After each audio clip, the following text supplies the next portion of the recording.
देखो UP board class 8 science में हम लोग जो फर्स्ट चैप्टर पढ़ रहे हैं उसमें हम लोग कई पॉइंट पढ़ चुके हैं। इसमें हम लोग का यह पॉइंट है, एक हमारा है परिवहन के क्षेत्र में प्रगति। देखो परिवहन के क्षेत्र में क्या प्रगति है।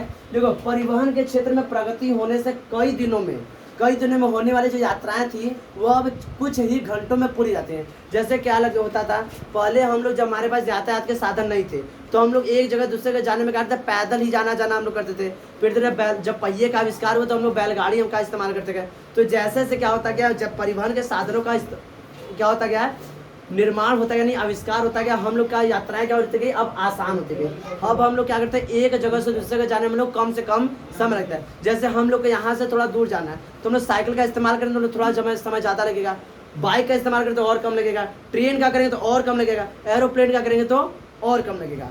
ठीक है, तो क्या बताओगे कि यातायात परिवहन के क्षेत्र में प्रगति होने से कई दिनों में होने वाली यात्राएं अब कुछ ही घंटों में पूरी हो जाती हैं। अब रेलों, सड़कों तथा जल व वायु परिवहनों का विकास तेजी से हो रहा है, बहुत तेज से। देख रहे हो, बहुत तेज से नए व्हीकल्स आ रहे हैं, यानी यातायात के साधन आ रहे हैं जो हमारी यात्राओं क्या कर रहे हैं, आसान सुगम बना रहे हैं। ठीक है, सड़कों का निर्माण हो रहा है, रेल पटरियों का निर्माण हो रहा है, जलयानों का निर्माण हो रहा है। ये सभी होने से हमारे यात्राएं क्या हो गई हैं, बहुत ही सुगम हो गई। इसमें देखो ये बना के सर क्या करना है, तुम लोग हाईलाइट कर देना।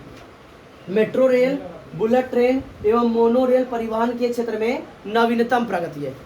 मेट्रो रेल जो है और बुलेट ट्रेन जो है, मोनो रेल है, ये क्या है, जो हमारे यातायात के साधन है परिवहन के क्षेत्र में क्या है, ये सब नवीनतम प्रगति है। एक बात याद रखो, परिवहन के क्षेत्र में प्रगति होने से पर्यावरण में देखो, जो कोई भी व्हीकल चलता है तो इसमें धुआं निकलता है, तो धुआं निकल क्या करता है, हमारे एटमॉस्फेयर में, वातावरण में क्या करता है, इधर देखो जी, कार्बन डाइऑक्साइड की मात्रा को बढ़ा देता है, जो हमारे लिए थोड़ा सा क्या होते हैं, हार्मफुल, नुकसानदेह होते हैं। तो क्या बताओ, परिवहन के क्षेत्र में प्रगति होने से पर्यावरण में CO2 की मात्रा बढ़ती है, जो हमारे लिए क्या है, हानिकारक है। परंतु अब पर्यावरण को बचाने के लिए ई रिक्शा, अब तो रोड पे निकल जाओ खूब ई रिक्शा दिखाई देते हैं, जहां नजर घुमाओ वहां ई रिक्शा। तो पर्यावरण को बचाने के लिए ई रिक्शा का उपयोग किया जा रहा है। उसके साथ ही साथ जो पुराने व्हीकल थे उसको CNG में कन्वर्ट किया जा रहा है। ये और क्या हो रहा है, जो कार है, इलेक्ट्रिक कारें आने लगी हैं। अब कारें जो आ रही है, इलेक्ट्रिक कारें आ रही है। और तुम लोग ट्रेन देखते हो तो पहले डीजल से कोयला वाला चलता था, अब डीजल कोयला वाला सब बंद हो गया है। अब देखो कि इलेक्ट्रिक इंजन आ गया है। ऊपर देखोगे ट्रेन रहता है, ट्रेन के ऊपर ऐसे एक एंटीना निकला था उसके ऊपर, उसी जो तार से हल्का सा जो वायर होता है उसमें टच नहीं रहता, हल्का सा उससे नीचे रहता है, और बस हल्का सा दोनों के बीच में हल्का सा बस गैप रहता है। ये क्या था, अब क्या होता है, इलेक्ट्रिक से चल रहे हैं सारी चीज़ें। तो ये इससे क्या होता है, CO2 के क्या है, कम रिलीज होता है, जिससे एटमॉस्फेयर में, वातावरण में कार्बन डाइऑक्साइड कम जाता है। तो उससे क्या हो रहा है, पर्यावरण हमारा प्रदूषित नहीं होता। ये हमारा परिवहन के क्षेत्र में प्रगति, इतना लिख लो। ये देखो परिवहन के क्षेत्र में हमें समझ में आया, परिवहन के क्षेत्र में क्या प्रगति थी। हमारा नेक्स्ट टॉपिक है विनिर्माण। नेक्स्ट टॉपिक क्या है, विनिर्माण। देखो विनिर्माण क्या होता है हम समझ लेते हैं। विनिर्माण देखो दो शब्दों से मिलकर बना हुआ है, पहला है वी, दूसरा है निर्माण। पहला क्या है वी, दूसरा क्या है निर्माण।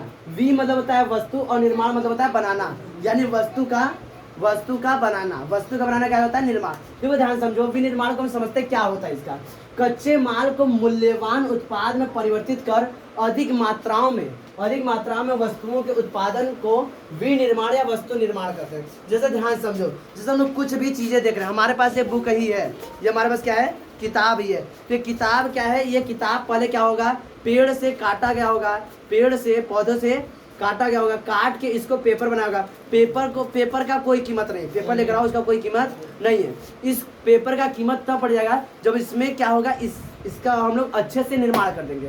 निर्माण मतलब इसमें अच्छे ज्ञान लिख देंगे, अच्छी किताब लिख देंगे, अच्छे नॉलेज लिख देंगे, तो इसका क्या होगा, कीमत वस्तु, इसका दाम क्या हो जाएगा, बढ़ जाएगा। तो उसी को हम लोग क्या बोलते हैं, विनिर्माण। क्या बोलते हैं, विनिर्माण। तो किसी भी देश की अर्थव्यवस्था, यानी विनिर्माण क्षेत्र किसी भी देश की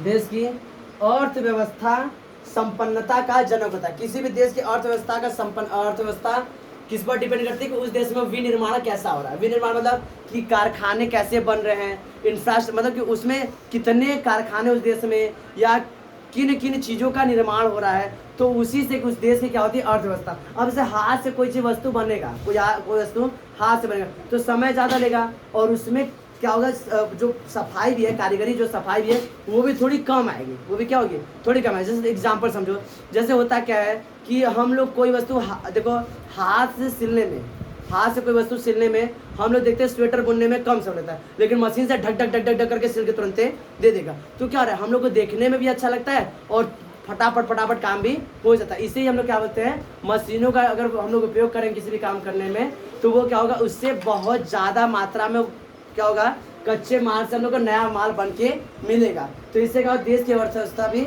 बढ़ेगी। विनिर्माण का देखो सबसे जीता जाता उदाहरण है, जिसमें क्या होता है, कोई मिट्टी है, मिट्टी ला तो मिट्टी का हमारे पास कोई भी मूल्य नहीं है, लेकिन अगर उसी मिट्टी का हम लोग घड़ा बना दें, क्या बना दें, घड़ा, तो घड़े का देखो क्या होगा, मूल्य बढ़ जाएगा। उसका हम लोग ईंट बना दें तो उसका मूल्य बढ़ जाएगा। तो क्या बताओ, इसी को हम लोग बोलते हैं विनिर्माण। इसे क्या बोलते हैं, विनिर्माण। तो क्या बताओगे कि कच्चे माल को मूल्यवान उत्पाद में परिवर्तित कर अधिक मात्रा में वस्तुओं के उत्पादन को विनिर्माण या वस्तु निर्माण कहते हैं। विनिर्माण या वस्तु निर्माण क्या करता है, किसी भी देश की अर्थव्यवस्था को क्या करता है, उसको ग्रो करता है। ग्रो मतलब बढ़ाता है। ये समझ में आ रहा है, इसको लिख लो।